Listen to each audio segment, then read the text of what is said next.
Guys, welcome back to Mornings with Granny. It's a beautiful Saturday. We're supposed to get rain after a while, but right now it's gorgeous out here. And yes, I'm in my car. I am in the parking lot. I had something to bring back to the store, and I'm waiting for them to open. They got a few more minutes. So I thought I'd talk to you guys while I'm sitting here. I got a surprise yesterday. Not a good surprise either. I'm getting ready to go camping with some friends, and I went to have my tires checked because one of my tires looked low on the van. So I asked him while I was there, I said, I hear a noise in my front end. I said, my other mechanic told me it's just because the car's old. I said, but I was married to a mechanic, and I don't think that sound is just because the car's old. I think it's something wrong with it. So he drove it down the road. He came back. He said, you need wheel bearings. I said, okay. How much is that going to be? $400. I said, okay. I said, can I go ahead and drive it on the camping trip and do it when I get back? He said, nope.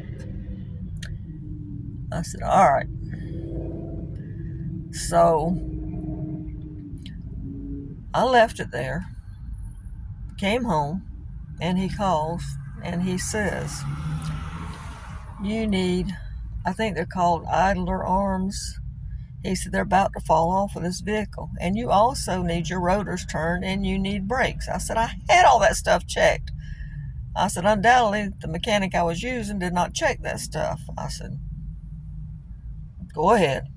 If you think it needs to be fixed, I said, while you got it, check all the fluids and everything while you got it and see if there's anything else that you see that's wrong. Well, he kept the van all day. $1,000.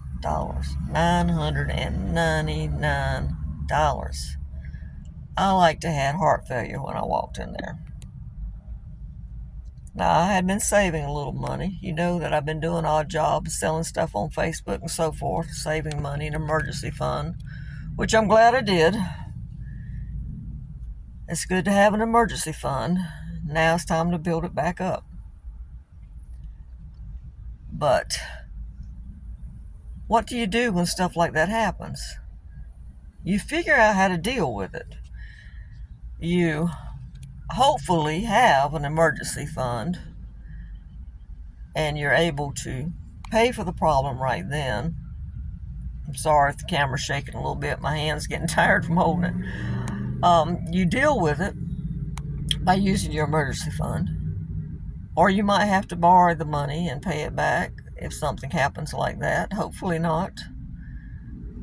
But you deal with it. You put your big boy pants on, your big girl pants on, and you deal with it. If you have to have a yard sale, you have to sell something, you have to borrow it from somebody in your family, or whatever, you deal with it.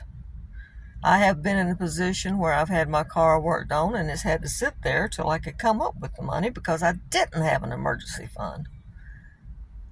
So I think this shows you the importance of an emergency fund. Put whatever you can back every payday.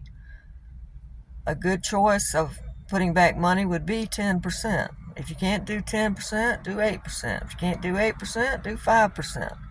Save something. When you sell something or you have a yard sale, put that money back. You didn't have it anyway, so put it back. Get a raise, put that money back. Get a bonus, put that money back. You save at the grocery store, maybe you set aside $50 a week and you spent $40. Put that $10 in the emergency fund. Save your money up in case something like this happens. All right, guys. Tell me how you contribute to your emergency fund and if you have one. I hope you'll give this a thumbs up and subscribe. I think it's about time for my store to open for me to go in and take this back. And thank you to all the new subscribers. Let's hit 40,000 this year. All right, bye-bye.